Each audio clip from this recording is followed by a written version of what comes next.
with Morgan streaking. She's chipping the goalkeeper. Off the post and in.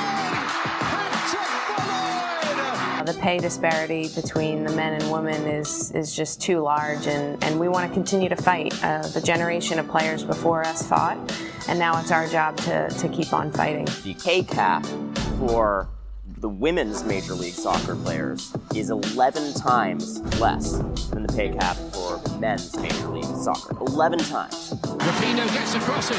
It's towards Rodman. Can you believe this? Amy Rodman has saved the USA's life. You are listening to Give and Go with Rohtas Wadera, only on Girls Soccer Network. What is up, everybody? I am your host, Rohtas Wadera, and this is episode 52 of Give and Go. Thank you guys so much for making the choice to listen to us at Girls Soccer Network. Again, we've got you covered for everything near and dear in the world of women's soccer, whether it's lifestyle, news, analysis. We got you covered. So check us out at www.girlssoccernetwork.com, on Instagram at Girls Soccer Network, and on Twitter at Girls Soccer Net.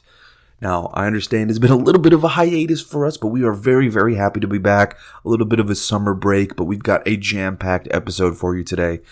Think of it as a little bit of a college preview into the upcoming season, which is going to kick off very shortly. On top of that, of course, we've got NWSL news. We've got Ballon D'Or nominees to discuss. So much to get into. First, we have an interview with head coach Scott Juniper of the UC Irvine Anteaters over in the Big West Conference. They're coming off one of the upsets of the year, probably the biggest upset in NCAA Tournament history against the UCLA Bruins last year. So we're going to have a great conversation with him about that. And then Jenna Nighswonger of Florida State entering her senior year for the Seminoles and finally getting to play more of an attacking role. So we're going to get into all that with her as well.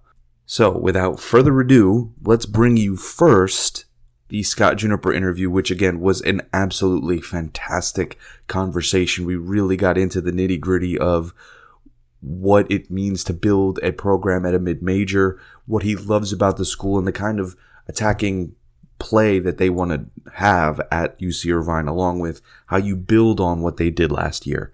So again, here's the interview, guys. Enjoy. We are with Coach Scott Juniper of the UC Irvine Anteaters. Coach, how are you, and how are you feeling about the team heading into this season? I'm really good. Yeah, thanks for having me. I'm an optimist this time of year for sure. Always optimistic by nature. So I can't remember a season that I've gone into not feeling really good about it. But this one in particular, we got a lot of really good pieces, got a lot of really good experience coming back. A few exciting new players were dropping into the mix. So yeah, we're super optimistic. Yeah, so you're coming off, one of the best seasons in school history while also pulling off the biggest upset in NCAA tournament history. What are you and your team focusing on, to build off of last year and take this program to even bigger heights? Yeah, it's a real balance. It's trying to take all the positives from that season and all the experiences and roll that into this adventure, but also making sure that it's a new adventure, that we're not just trying to recreate something. It's like you might have been on the greatest vacation ever, and you try and go back to the same place, the same hotel at the same time of year, 3 years later. And, you're better off having just tried to go on a new adventure. So I think that's what we're trying to balance up, taking all the positives, but making sure that we keep it fresh and make sure we're doing something new. And you mentioned earlier, being able to bring back so many pieces. Did you have any seniors last year? I feel like you're bringing back virtually everyone. Yeah, we are. I think we had 11 players that were graduating, which I think is it's a real testament to the program when you have 11 players go right the way through, particularly when you've gone through some of the things that we had to go through in those years. So there was 11, 6 of them, well, actually 5 of them graduated on time. Okay. One of them signed professionally with Club America in Mexico. So she had 1 year of eligibility and she decided not to use that. And then there were the other 5 who were starters for us, played a ton of minutes. And they all slowly came to the same decision in different ways. So we're going to have 5 fifth-year seniors with a lot of experience. So how do you handle, developing or bringing that continuity from last year into this year and handling things like team chemistry? Yeah, team chemistry is a big one for us. One thing that was fairly unique with our team last year, we never settled on who the captains were going to be. So all the success we had last year was with a team without a named captain. So our leadership was really interesting. It was spread right the way through the team across different positions and through different classes, and it worked for that team. So we've got this diverse sort of leadership structure, which is something new, and we've kind of gone with that again. It seems to have worked. It doesn't disproportionately overload one or two players with those kind of responsibilities. And you just hope and we encourage that anyone can step up and lead. So that's a little bit of our chemistry. I think we've got a lot of like-minded players, which is a key to the chemistry too. Ton of them have got their eye on playing professionally when they leave. So a lot of the pieces of the way we train and the way we prepare is kind of driven by that sort of mindset. So we've kind of recruited that mindset, if you like. And yeah, so I feel like we've got good chemistry right now.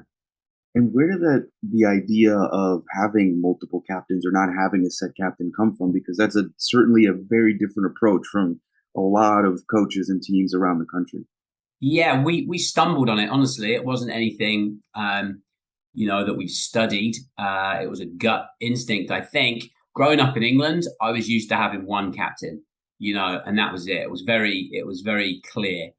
And when I came to the US, I started, running into situations where teams have 1, 2, 3, 4 captains. And then what evolved a few years after that were, you heard a lot more about a leadership council, or a committee that would meet with the coaching staff. And that grows your leadership model from 2 or 3 captains with an armband to 5, 6, 7 players around a table discussing different things. And we've used all of those structures, honestly. When we looked at the team last year, it just wasn't there weren't obvious single or 2, 3 personalities. We had so much leadership, so much personality that we felt that putting the captain's armband on 1, 2, or 3 players would have almost sidelined the leadership qualities of others. So we just chose to kind of blow up what might be a little bit more conventional, and it worked for us. So if it's working, we're trying not to fix it. For sure. And in terms of last year to this year, what style of play do you want the UC Irvine Anteaters to be known for, or is it kind of game to game, depending on the matchups, depending on the teams that you face? Yeah, it's a great question because we do play a diverse range of opponents. We open up with Cal next week, so you're jumping from straight into a Pac-12 opponent, where we have to focus tactically on making sure that we don't allow them to hurt us, right? So there's definitely a more defensive mindset that we have to take, versus a lot of our conference games where we hope to be on the front foot, and other people might prepare in that way for us a little bit. But it doesn't matter whether our team sits off a little bit or we press high. I think we're blue collar, that's for sure. That's definitely a big part of our personality. We don't shy away from hard work. We don't tolerate big ego players that think they don't have to do the same as everybody else. We defend, we press with 11 players, whether it's in our half or in our opponent's half. And we're also a team that wants to go forward. It's written in our team culture, like go forward. We want to be a team that doesn't matter where we start the attack from. We want to fully commit to attacking teams. We want to be dynamic, and we want to give our players enough freedom to make decisions on the field. So it'll be those things really: blue collar, team that goes forward, but a program that allows players to make decisions on the field. Awesome. So switching gears a little bit, you yourself have done quite a bit of research on the effective teams between England and America. Do you feel you bring a different perspective to coaching based on the research that you've done? And what are some of the biggest things that you've noticed between America and England? I think there are loads of differences, but more and more there's that I see the commonalities. I think when you start to see the way the game is growing in Europe, I think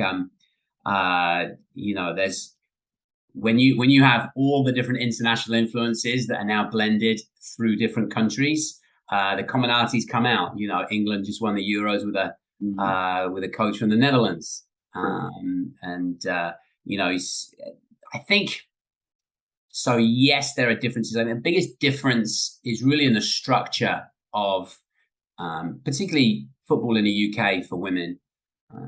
The growth there's a sharp, steep growth because established professional clubs are now growing a women's team. Mm-hmm. So when you take a club that's been around for 100 years, they have 100 years worth of infrastructure, coaching infrastructure, an existing fan base, a community, a stickiness to that brand.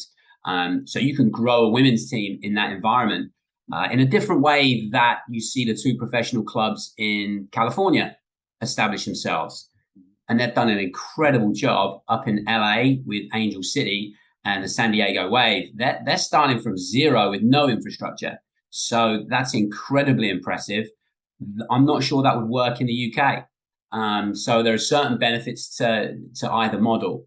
But those are the big differences. The structure, I think the way the game is played is getting more similar. And I think the commonalities are growing. Absolutely. Yeah. Like United coming into the picture in like 2-3 years and already being in that top four in the WSL, I think is pretty interesting already. Yeah. They were able to capitalize on that. Fascinating. One other thing in terms of American versus England, I think that I've noticed is the level of technical play in England versus the level of athleticism here in America. Is that something you've noticed as well, or do you feel like that's not really something that you've noticed? That was certainly a big differentiator 10, 15 years ago when I moved to the States, which is more than 15 years ago now.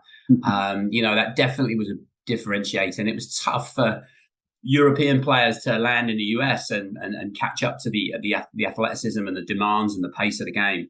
I think that's less and less now. We just recruited a young lady from Southampton Football Club, and she landed at LAX yesterday.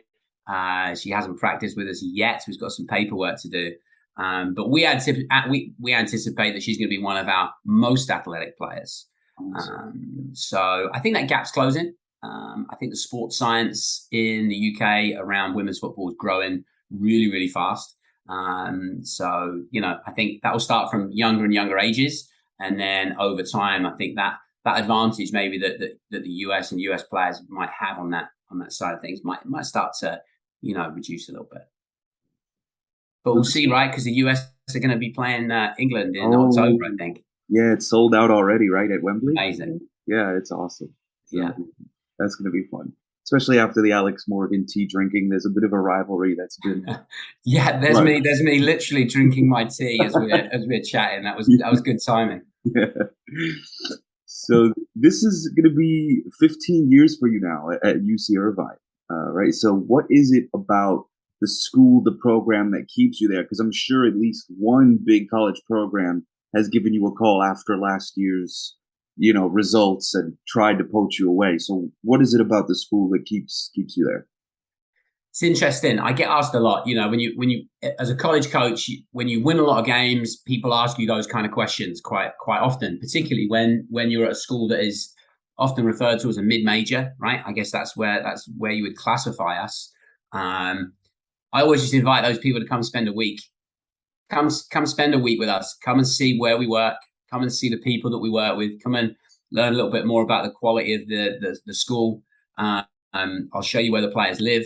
And then you tell me that there's a better place out there for us to do what we do. And I don't think there is. So it's not a difficult thing to continue to be here at UC Irvine. Our players live in Newport Beach. We're one of the top public schools in America.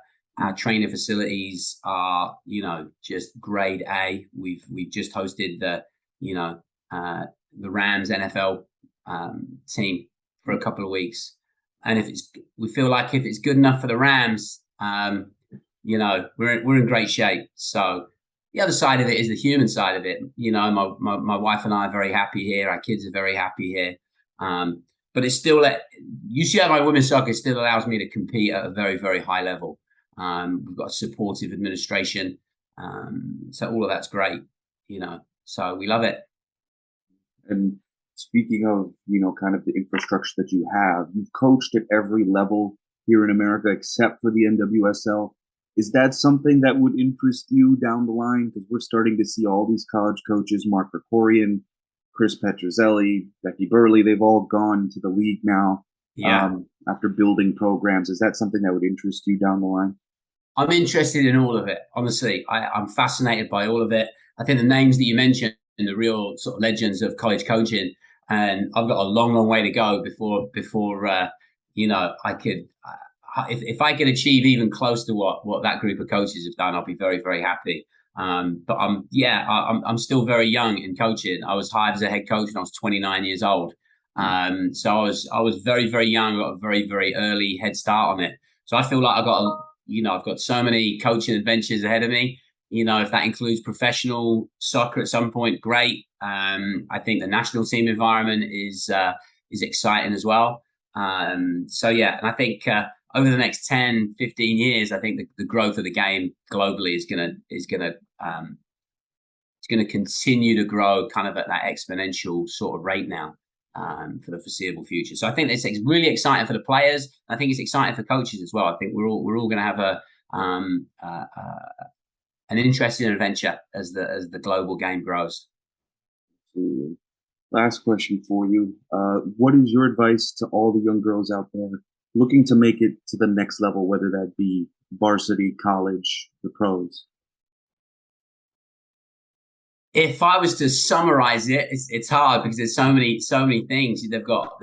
I think there's a lot of good coaching out there at the youth levels. I would say seek out good coaches before you seek out a club. I feel like the nature of the coach is maybe the single most important piece of your development, not just the color of the uniform. Often those two things come together, so that's great. But then over and above that, what we tell players that come to our camps and clinics is you got to continue to enjoy the game. There are more and more pressures on young players from lots of different directions. And I think we see some players getting burned out and buried a little bit with those pressures. So we encourage them to, put your heart and soul into it. But if you're not doing it with a joyful spirit, then you're missing a big part of what this is all about. So work hard, put yourself around good people, and enjoy every day of what you're doing. Again, that was head coach Scott Juniper of UC Irvine. A really awesome conversation, not just to talk about his program and what they're building there, but also just talk about some of the differences between the game in England and America. He's been heavily involved in both. He's done a ton of research on both. So to get his expertise and his insight was really, really cool. And we're definitely looking to get out to a game sometime this year now that the season's coming up. Absolutely looking forward to that. Now that we're into the college discussion, we're going to get into what I think could be a possible top 10. Maybe not the start of the year, right? Because the preseason rankings have come out and they pretty much kept it to where the teams were at last year, rather than taking into account who's returning and who's not. So that's kind of why I wanted to do a separate top 10 and do a little bit of a breakdown and see where we're at coming into the season or how the year might end based on scheduling and things like that. So let's get into it. Number one, you still have to start with the defending champions, Florida State. Mark Krikorian made a shocking decision to leave the defending champs after 17 years with the school, 3 national championships, an unprecedented move because college coaches don't do that after dominating for so long. You don't just leave. It was under certainly mysterious circumstances. No one ever really knows what the exact reasoning is. He is now gone to be the GM of the Washington Spirit, which we will definitely get into later because that's a huge, huge move. But getting back to Florida State, Mark Krikorian being out, who are they going to bring in to replace, fill such big shoes? And the person for the job is going to be Brian Pensky, who, again, in his own right, has been great over the last decade. Rebuilt the program at University of Maryland and at the University of Tennessee. So he's got his own pedigree. He's won National Coach of the Year as well. He's coached in the ACC before, going back to his days with the University of Maryland, who are now in the Big Ten. But when he was there, they were in the ACC. So he has familiarity with the conference. He knows exactly how tough of a job it is going to be. He's said in numerous interviews that he understands the task at hand, understands the expectations of the university and what they're looking to do. I still feel, I've written in different articles, will they be the number one team? They will be at least anywhere from the top 5 to the top 15 all year, depending on how wins and losses go, because the rankings do fluctuate week to week based on how teams do. I would say by the end of the year, though, you should see them at least somewhere in the top 15, because there is still too much talent here for them not to be, one of the best teams in the country. You do lose some star players like Jalen Howell, but other players have had to step up. Claire Robbins is back for her 5th year. And then you have Jenna Nighswonger, who, again, we have an interview with, which, again, is coming up in a little bit. So be sure to keep it here for that. But Jenna Nighswonger is going to be a real X factor for this team. She told us in the interview, which you'll hear in a bit, that she's going to be moving back to her center attacking midfield role. And I think that's going to be huge for this team in terms of what they can create. Not only that, but they have a deadly striker combo up top with Beata Olsen and Judy Brown. So Olsen is from Sweden, who transferred from the University of Florida, gave them a huge lift last year. And then Judy Brown has been getting invaluable experience with the Jamaican national team. And if she can get to double-digit goals this year, she was able to get goals and assists, really help out the team. If she can get to double-digit goals, then there's no reason why Florida State isn't going to be, a tough team to contend with week in and week out. So Florida State, you'd have to put them at number 1 as the defending champs. We don't know how it's going to go initially with head coach Brian Pensky, but again, Florida State's, you got to put them at number 1. For me, number 2, I really feel like North Carolina. We talk about them every year. It's been more than a decade since Anson Dorrance and the Tar Heels have won a national title, but they lost in the first round of the NCAA Tournament last year as well. And this team will be hungrier than ever. Only 2 seniors were on last year's team. They're bringing everybody back. Emily Murphy was leading the way up top. You have Macy Bell, one of the best defenders in the nation, at the back. I think North Carolina is going to be in that top 5 again all year. You better get used to that, because they're just that good. They bring back everybody. We know how strong the ACC is going to be. So expect to see North Carolina, if not at number 2, somewhere in that top 5. Coming in at number 3, the Arkansas Razorbacks. The Razorbacks have been really building to this moment. They've been the best team out of the SEC for the last couple of years, and they will absolutely be near the top of the conference this year as well. They lost one of their best players to the NWSL in Kayla McKeown, but they have another amazing player in Anna Poggio, who was an All-American last year, and expectations will be high. Had 16 goals and 6 assists in 2021, and if Poggio can hit the 20-goal plateau, this team is going to be as dangerous as ever, with her probably being a Hermann Trophy candidate. She is absolutely one of the players to keep an eye on for the Hermann Trophy, best player in college soccer. So I think, remember that name. They're not the same program that North Carolina or Florida State is, but they're building towards that, and a landmark year would really help, the program take that step towards that. So I think Arkansas, again, remember that name, Anna Poggio. TCU, we got to go to the Big 12. We've talked about the ACC. We've talked about the SEC, but now we move to the Big 12. TCU won the Big 12 last year, followed that up with a Sweet 16 appearance in the NCAA Tournament. And again, they're bringing back a ton of their key contributors from last year. Messiah Bright, their up front leading goal scorer, Cameron Lancaster, and Gracie Bryan as well, coming off double-digit assists. So they're balanced. They can beat you in a variety of different ways. TCU is a program building towards a record-setting year, and they have a great chance to really build on what they did last year. So I think they're going to be near the top of the Big 12. Expect them to be in the top 10, if not top 5, as a result. This team might be a bit of a surprise for some because they aren't even in the top 25 right now. But West Virginia, to me, came in with high expectations and underperformed in conference play, they're still bringing back some key names. Jordan Brewster, AJ Rodriguez, Julianne Valorand, to build on what head coach Nikki Izzo-Brown has been creating in Morgantown. There's a certain culture and a certain mindset that they've built out there, and I really feel as though they're going to be a team, by the time the end of the year is done, you're going to know who they are. So, again, keep an eye on the West Virginia Mountaineers. I think this team is being forgotten about a little bit and will give TCU a run for their money for the Big 12 crown. Next up, we have USC. Naturally, their head coach left. Keaton McAlpine made a huge move, left the sunny Los Angeles, California for Athens, Georgia to take over at the University of Georgia. And so what did the Trojans go and do? They went to their rival and hired UCLA assistant Jane Aliconis to take over. And Aliconis has an impressive resume and takes over a supremely talented team that loses Savannah DeMello, who we can see is having a great rookie year for Racing Louisville. Penelope Hawking also transferred, so that is a big, big loss for them. But they have one of the best players in the nation in Croy Bethune, and you have Simone Jackson supporting her up front. Their offense is what's going to be as dangerous as ever. Defensively, we have yet to see exactly how great they're going to be. I do think they are a top 10, top 15 team, even with the head coach leaving. I think Croy Bethune, again, keep an eye on her, because that is a player to watch, not just for now, but for the future. 110% going to be a star one day. You better believe that. Book it here.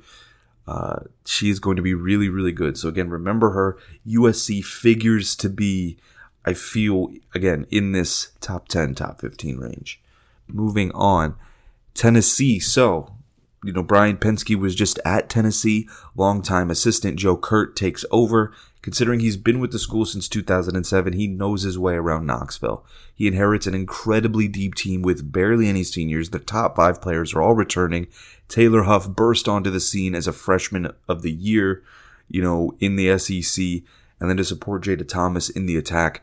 They finished 11th in the polls. They're bringing back everyone. It's hard to see to me how they're not going to be in the top 10 by the time the season's over. I think it's going to be Arkansas and Tennessee as the top 2 teams in the SEC. Again, this one was a little bit of surprise, but I wanted to have fun with this. I didn't just want to go based off of running down what the preseason polls have, because again, the preseason polls, when you look at the beginning of the year to how things end, it's not going to go that way.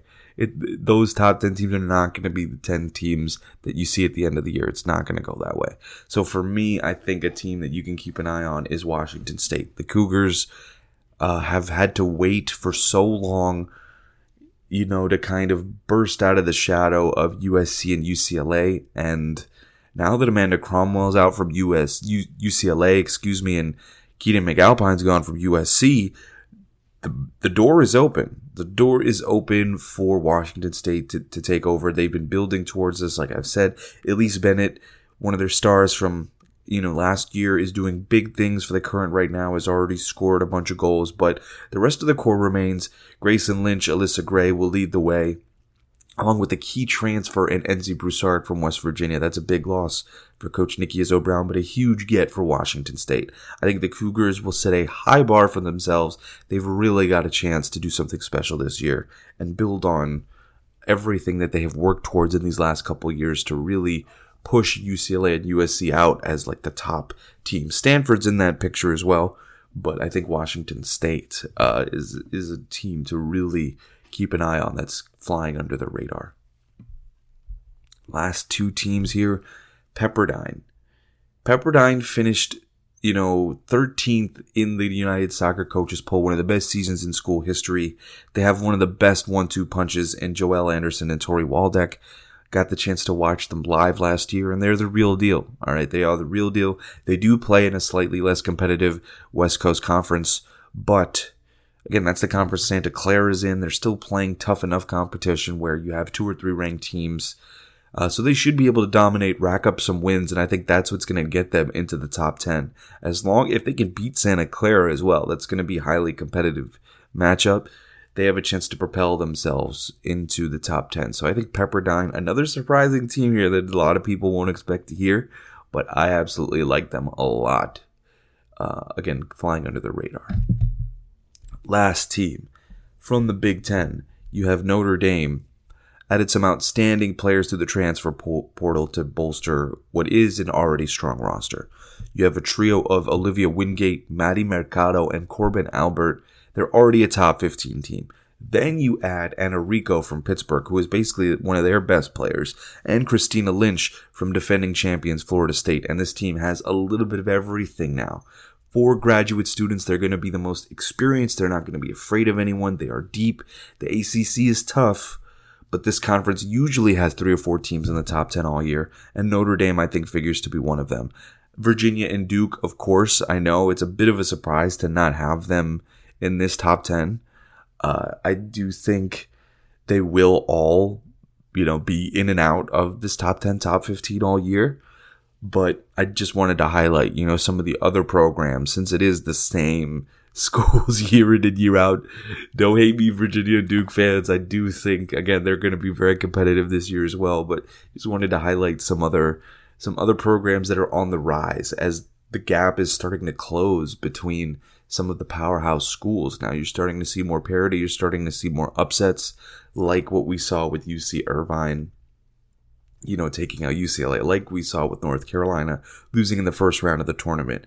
So a lot of these teams, are going to be different. There's a new style, and it's going to be so much fun to watch how this year unfolds. So again, that's kind of like our way too early top 10 for the year, even though we are in the preseason. It's going to be very interesting to see how things pan out. Of course, as we mentioned, Brian Pensky taking over at Florida State, that's going to be one of the biggest moves of the offseason, and one of the things that everyone's going to be keeping an eye on to see how they adjust to the ACC. In other college news, a huge move made that I'm really upset about. I'm not going to lie. Pac-12 conference realignment. It's because of football, unfortunately, not soccer. It's because of football. But USC and UCLA are going to be moving to the Big Ten in 2024. The geography doesn't matter anymore, man. Like, what are we doing? What are we doing? USC and UCLA are moving. Like, can you imagine that? The Big Ten is all entirely Midwest schools for the most part, and East Coast now. So you're talking about, can you imagine USC and UCLA having to go play Rutgers and like Notre Dame and all of these schools? Like, yeah, it makes for more exciting matchups, but the Pac-12 literally is the Pacific 12. like it's meant to be West Coast teams. It just drives me up the wall why we have to be so focused on more money. And it's got nothing to do with the women's soccer realm. It's got everything to do with college football, and that's the bigger problem here. From a football perspective, USC and UCLA haven't been on that level, and I think the Pac-12 commissioner in that realm dropped the ball and allowed for something like this to happen. So it is a huge deal for the Big Ten to be, you're talking about Michigan, Ohio State, those types of schools, and then you're going to have them playing USC and UCLA at least once a year. Kind of just really changes the landscape, changes the game for everyone. So we still got, 2 years left of enjoying what we have right now, but still, the money grab really changes everything. And USC and UCLA, it will be fun. Don't get me wrong. There's going to be some fun matchups that we'd never thought of before, but it's like, what's going to happen to the Pac-12 now?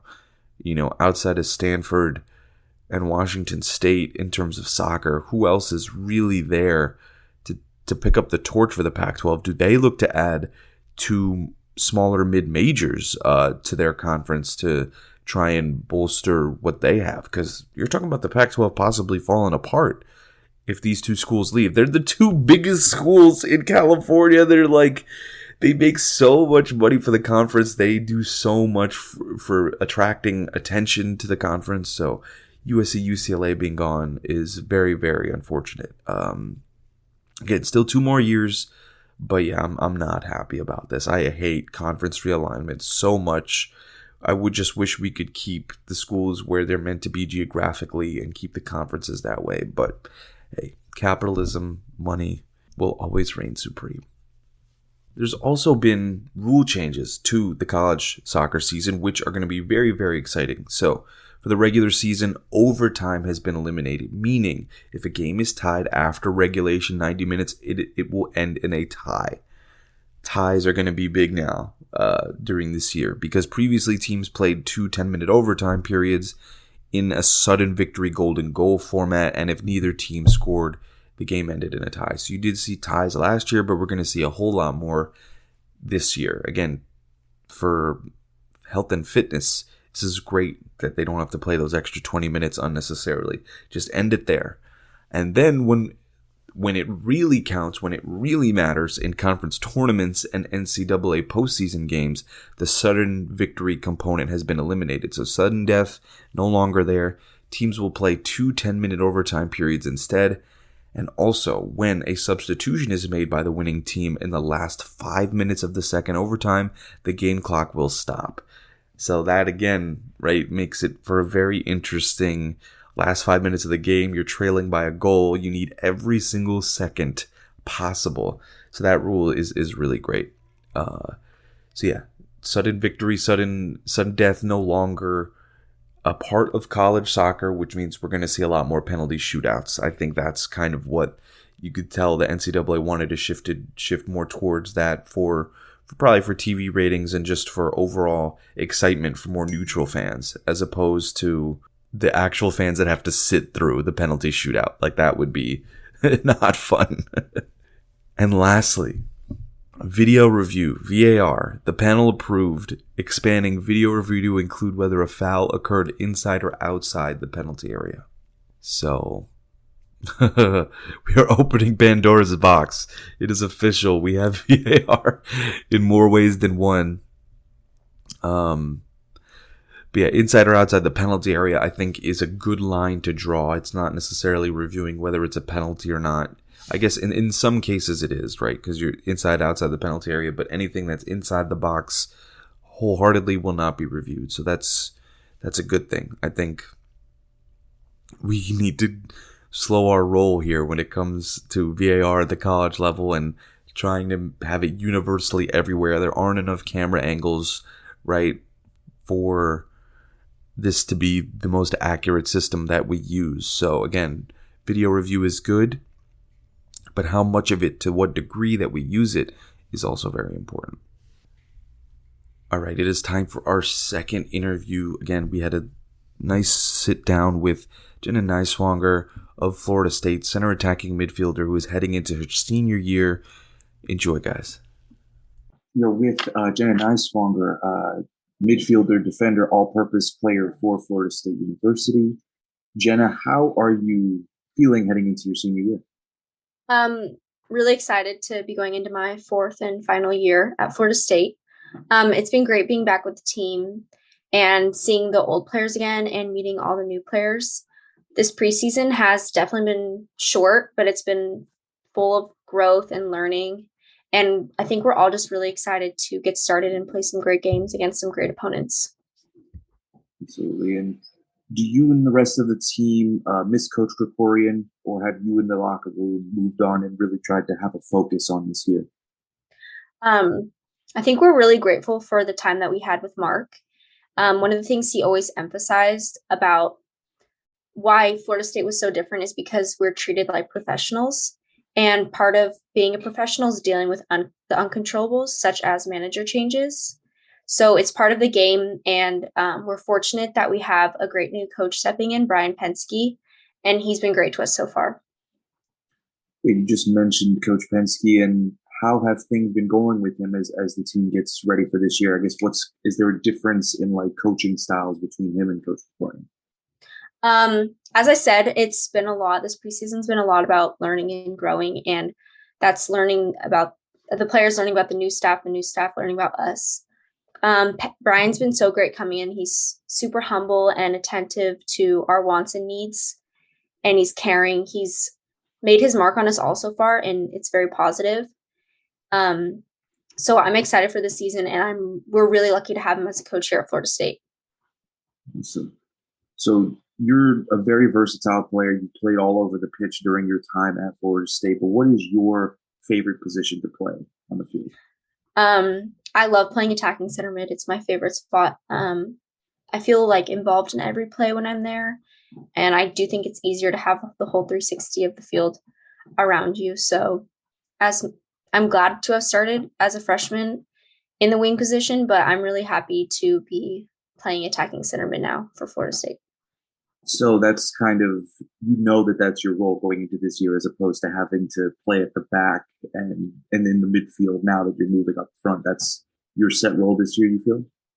Yeah, it is. And if they need me anywhere throughout the season, I can go there. But right now I'm happy playing attacking center mid, and that's where I think Brian's going to want me. Awesome. That's exciting.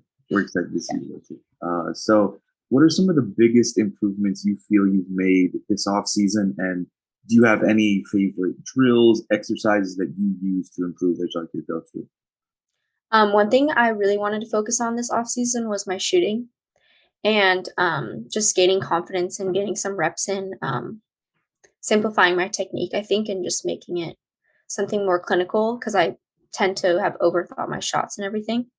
One of the drills that one of the coaches here at Florida State taught me was just to do like simple reps.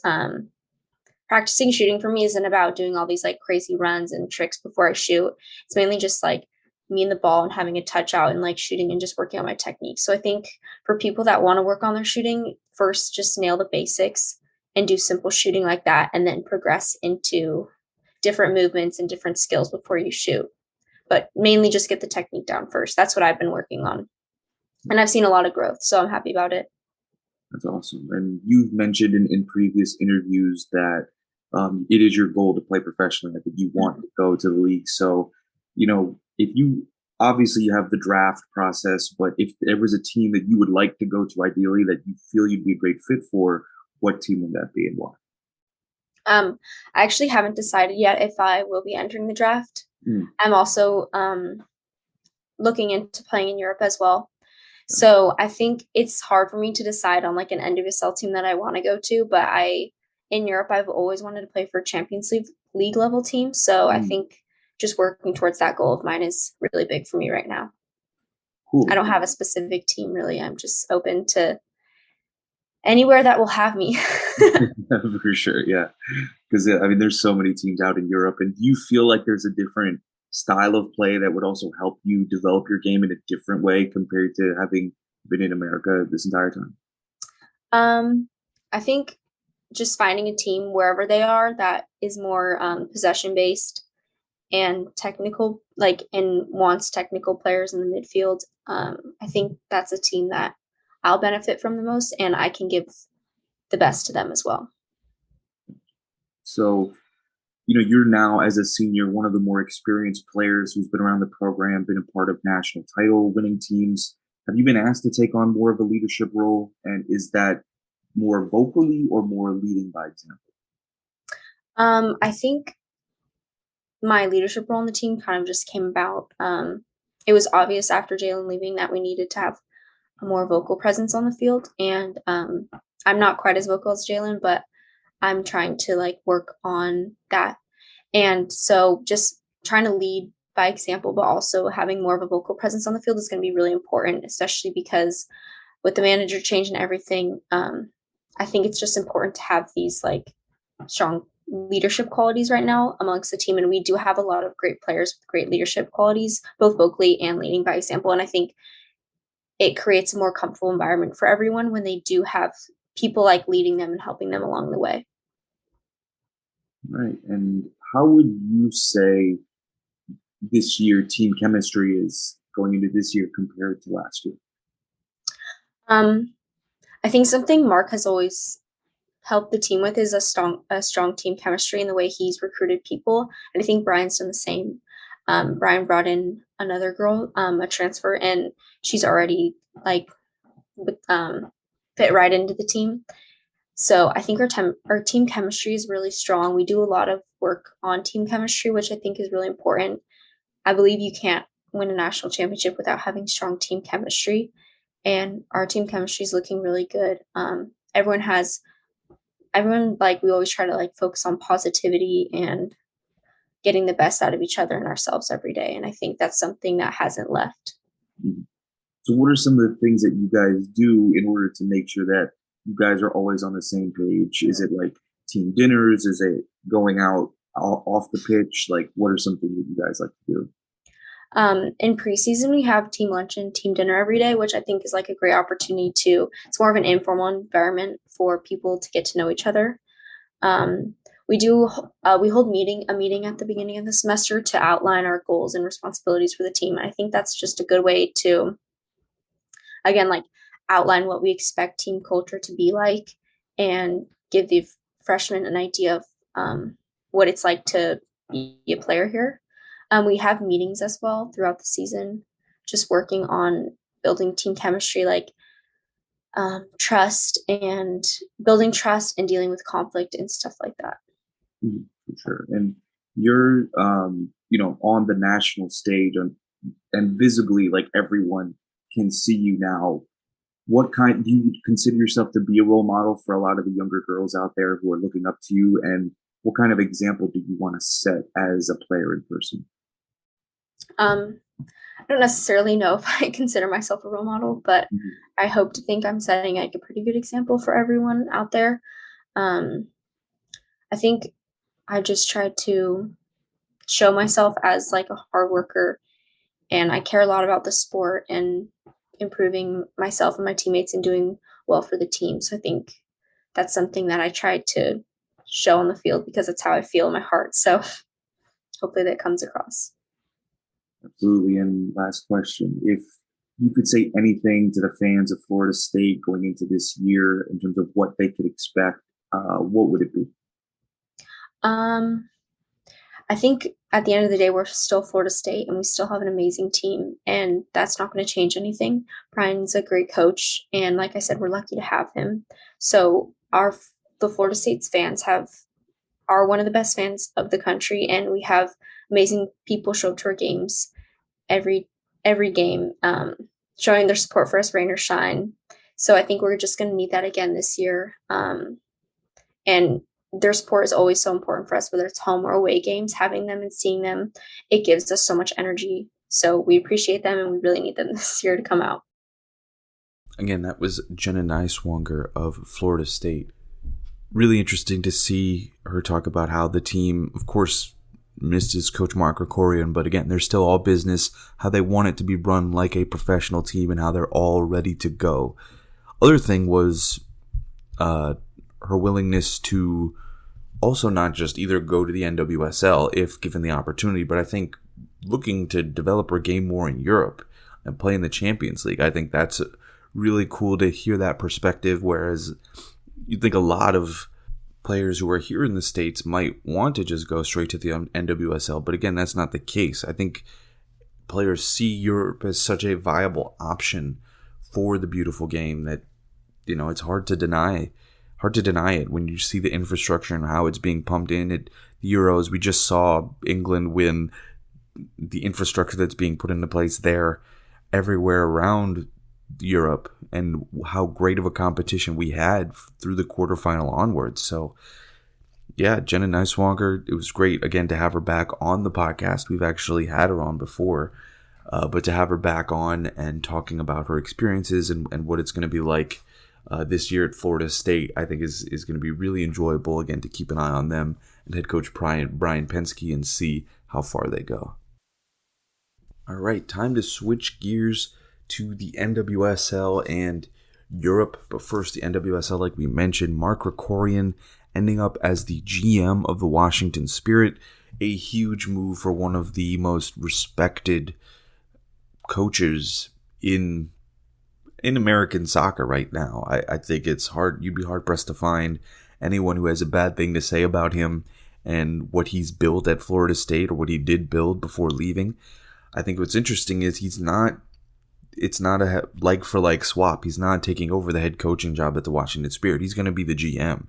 And so his ability to bring in top talent from his time at Florida State, the way he was able to recruit internationally and bring players into his program, you're going to think that he's going to have that same ability to do that at the Washington Spirit as well, in terms of being able to bring in not just the American homegrown talent, but the international talent as well.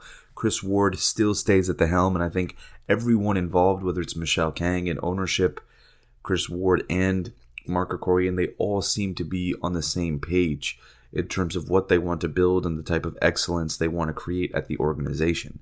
With that being said, it is a big move. There's a reason why he's being brought in, because right now, when you look at the Washington Spirit, you're talking about one win in like 16 games. Like, one win in 16 games, 9 draws, okay? Unheard of for a defending, former champ from a couple years ago to be this far off from where they were. And Ashley Hatch is still scoring goals. Ashley Sanchez is looking incredible, and yet still they have one win. And that one win was literally the first week of the season. They have not won since May, guys. They have blown multiple 2-goal leads. They've also had to come from behind, which isn't ideal, but they've blown multiple 2-goal leads in games where they should have. I believe it's 3 games where you're dropping points. So even then, 9 points still has them in the playoff hunt, but now they're not, they're starting to fall off the pace a little bit, which was a huge shock. That team with that roster, again, should not be having results like this, but it's almost like a statistical anomaly. Like, you're not going to see very many teams have 1 win and 9 draws. That's just bizarre for a team that plays the style that they play. So it's a big shock to see that. There is still plenty of time. That's the beauty of this league, the parity. It is the first time we have shifted to this many teams, so it's made it even more competitive. When the Spirit did go on their championship run, they did fly under the radar and kind of sneak back into the playoff picture late on in the year.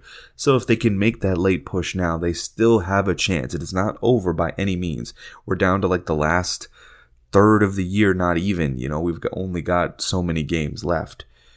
They are in all likelihood going to have to win out if they want to get into the playoffs. It is not over, but you look at Mark Krikorian coming in, expectations will be high, and it's going to be very intriguing to see how this team builds more assets through the draft and through the recruiting process internationally.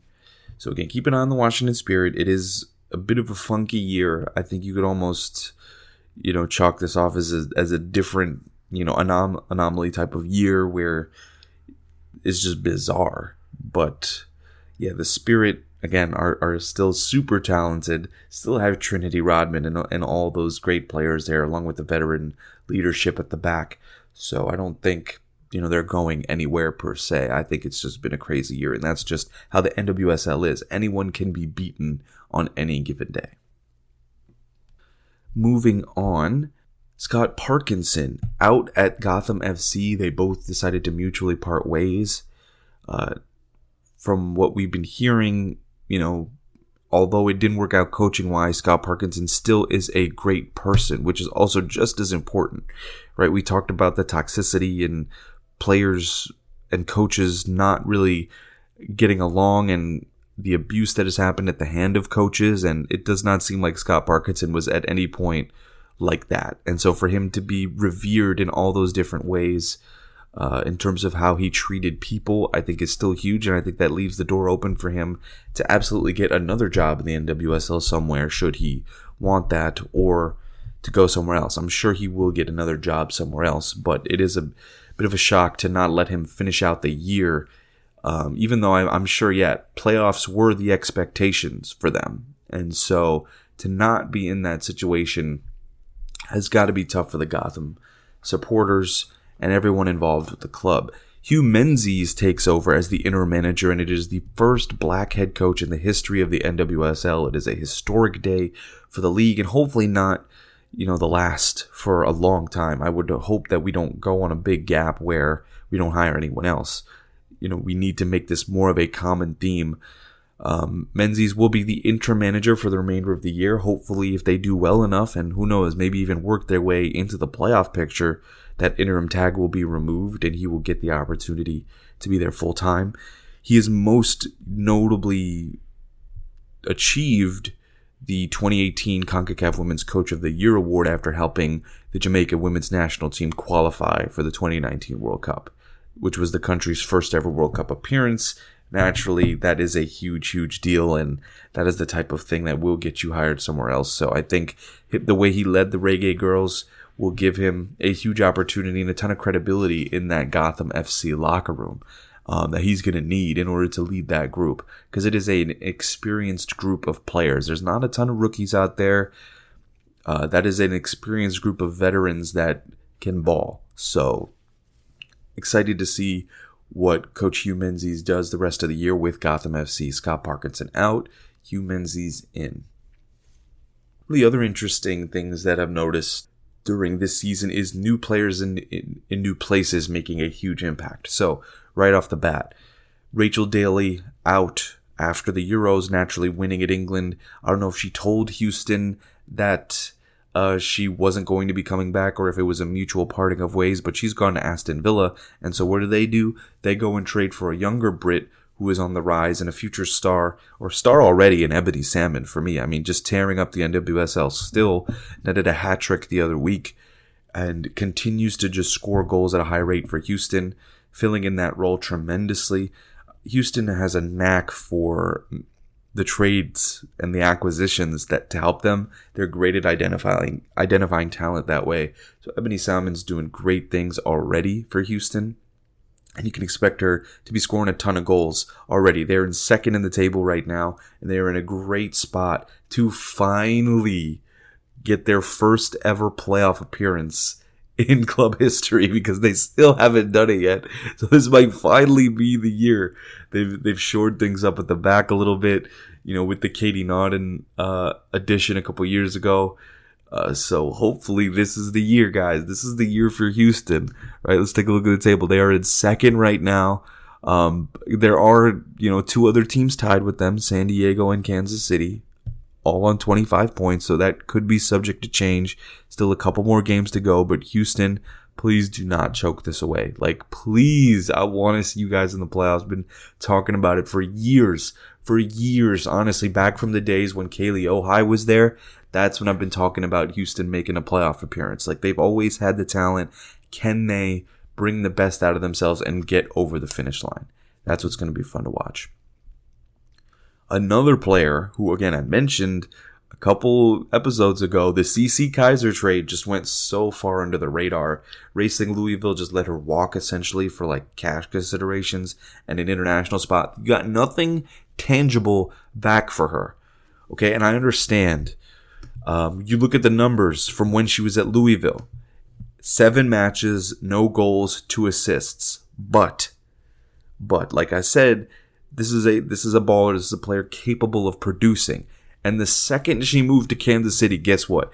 8 matches, 5 goals and an assist already in 8 matches since moving. Normally you're thinking, hey, when players move to a new team, you got to learn a new system. You got to learn how to play with new teammates, and team chemistry is an issue, but not for CC Kaiser. She has come in very happily to be back closer to home and is balling out.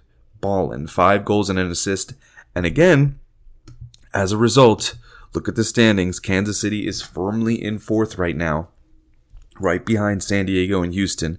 Portland is the cream of the crop right now. No one has, even though they only have a 3-point lead over Houston, they are the cream of the crop. Sophia Smith is probably going to win MVP at this rate with her goal scoring record, right? The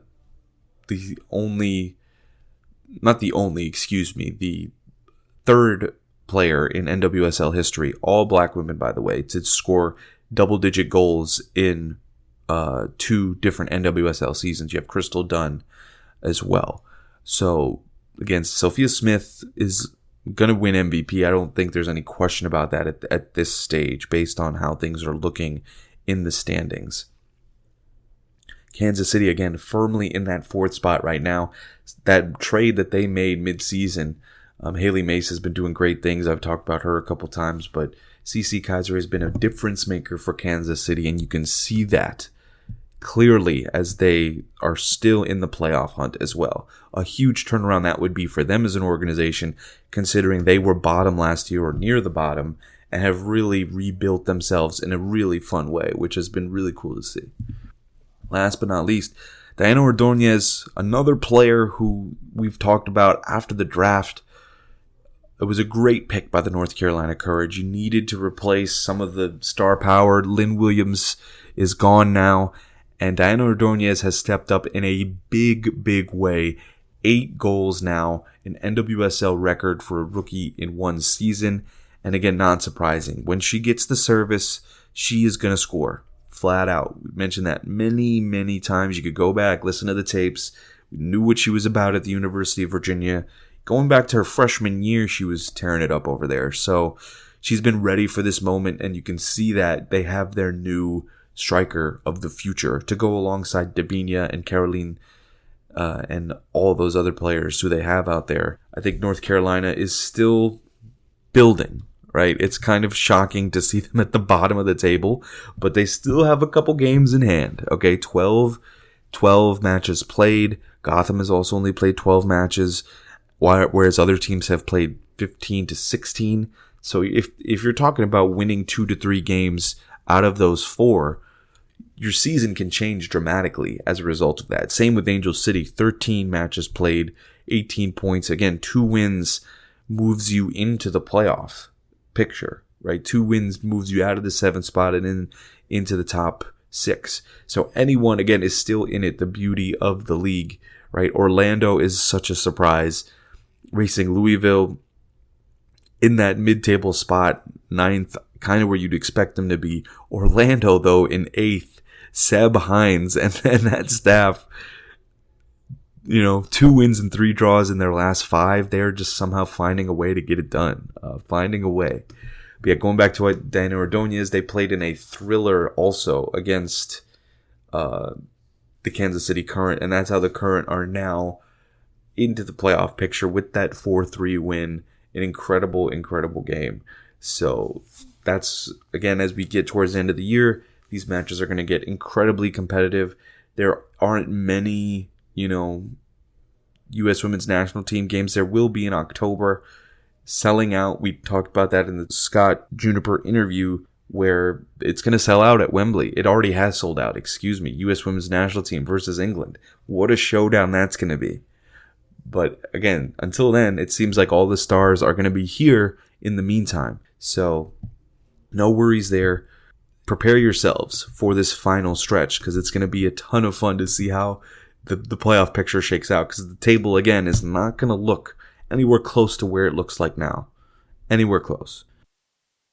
We'd be remiss to, of course, mention England shaking the curse, lifting the curse off their backs, and getting that done. What an incredible story that is. The whole Chloe Kelly taking the shirt off, homage to Brandi Chastain, all of it. What a moment. Everything really fell into place for them. And just wanted to give a little bit of a 2 cents on just how great it was to watch them finally end this curse. Ironically, the men couldn't do it, but the women did. And that's what makes it even better, to be honest with you, that the men who have struggled for so long have come so close so many times, were unable to do it. But England, the women, in front of all those people in that Wembley Stadium, what an incredible moment. I mean, chills, to be quite honest with you, to experience that. And for those people there, I'm sure it must have been bonkers, insane. The atmosphere was incredible. But even just watching it on the TV live, just amazing, amazing stuff. All right, last but not least, we're going to get into the Ballon D'Or nominees. Pretty long list here. We've got 20 nominees. Just going to do a quick run through. Selma Bacha of France played for Lyon, one of the best teams in the world, won the Champions League. Wholeheartedly deserves to be there. She's electric on the ball.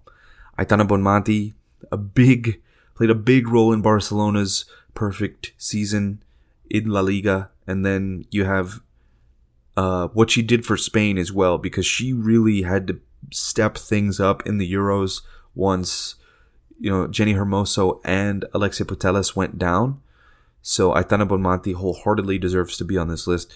Millie Bright, one of the best defenders in the world for Chelsea and for England. Of course, they just won the Euros.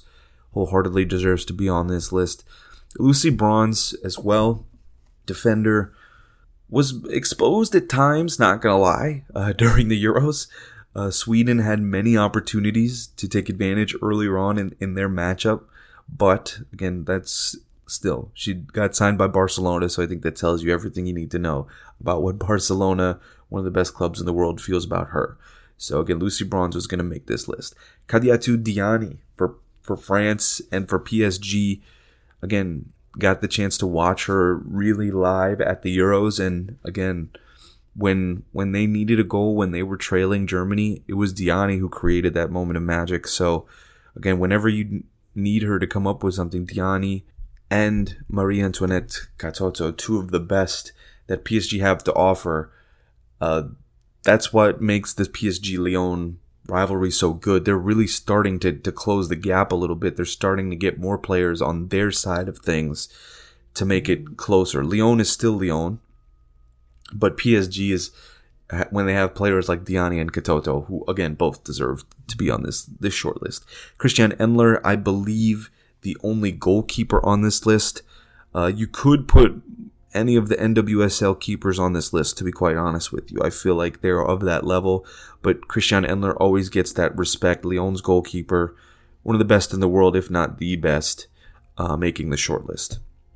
Ada Hegerberg, Lyon, Norway. We know what she's done, has won the award in the past. So again, she will likely be one of the favorites to win it, although I'm not sure she has the numbers this time around to really back up her winning it all. Sam Kerr, on the other hand, I think is really got to be one of the favorites for this award.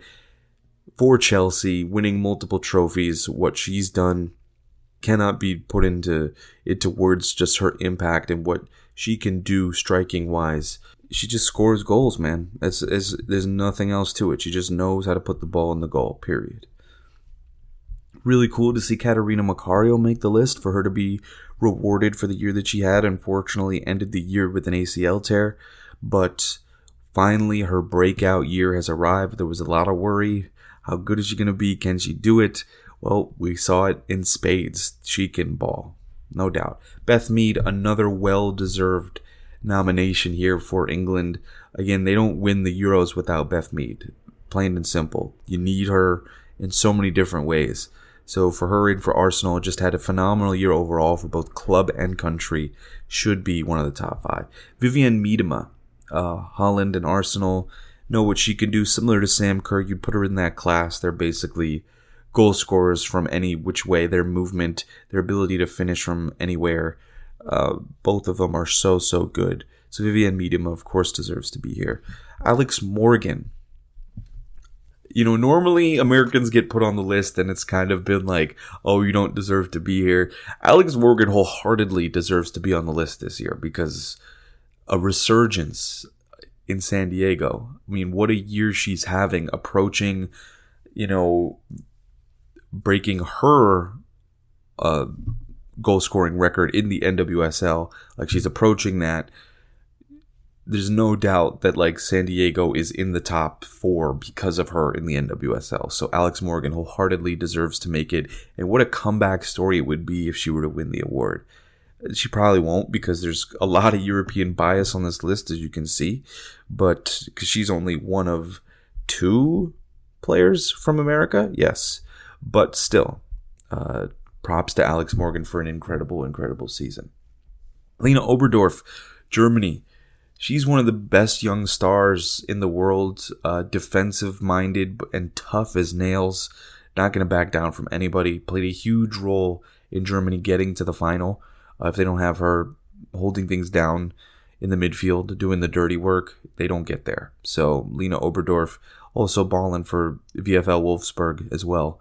So that's a really good Wolfsburg side because of how much German talent they have. Always going to be in the Champions League discussion as well. Asiat Oshoala for Nigeria and FC Barcelona. Love to see this selection here. Her talent level is just on another level. She's just that good. She really is just that good. So give her that respect, please.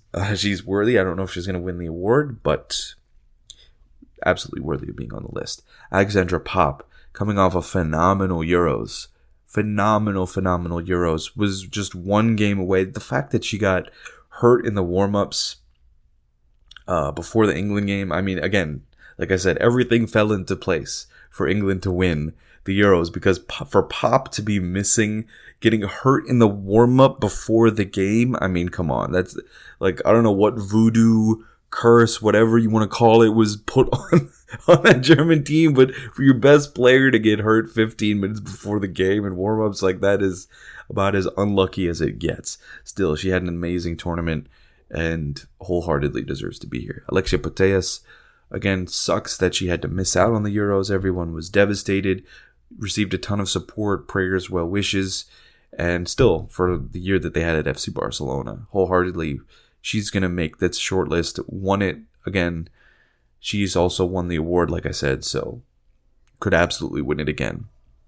Wendy Renard, as steady as ever, still balling as one of the best center backs in the world.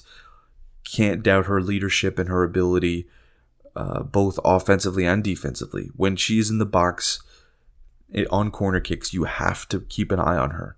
Now, the defense she's got on lock. She's got it covered. But watching her impact on set pieces as well, you cannot underestimate that.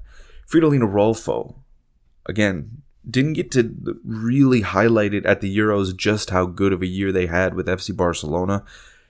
Didn't get to see her do as much at the Euros, but still great to see a Swedish player. We got a ton of diversity here. A Swedish player make the short list for the Ballon D'Or this time around. And lastly, Trinity Rodman. I think it was more so for her performances the year prior rather than this year, because this year obviously hasn't been as great for her statistically as it was the year before. And the way that she carried the team through in that finals performance was just a sight to behold. The way that her competitive desire, refusal to give up, all that was just on full display. So no hate, but a bit of a surprise to see her on this list for sure. Happy to see her there though. 2 Americans on the list out of 20. Not terrible, not great, but still solid list. Much better than last year's list for sure. Much better than last year's list. I will say that. All right, that is all that we have for you guys today. This is episode 52 of Give and Go, and I'm your host, Rohtas Wadera. Thank you so much for making the choice to listen to us at Girls Soccer Network. Again, for all the latest and greatest news, analysis, lifestyle, go to www.girlssoccernetwork.com. Check us out on Instagram at Girls Soccer Network, on Twitter at Girls Soccer Net, and please leave us a review, whether it's Spotify, Apple Podcasts, wherever that is. Leave us a review, give us feedback. We're always looking to improve, guys, so please let us know what we can do, what content we can have to make this thing even better. So please help us out. Share this, subscribe to it, whatever you can do, but please help us out. Thank you guys so much again for tuning in. We will be back soon. Peace.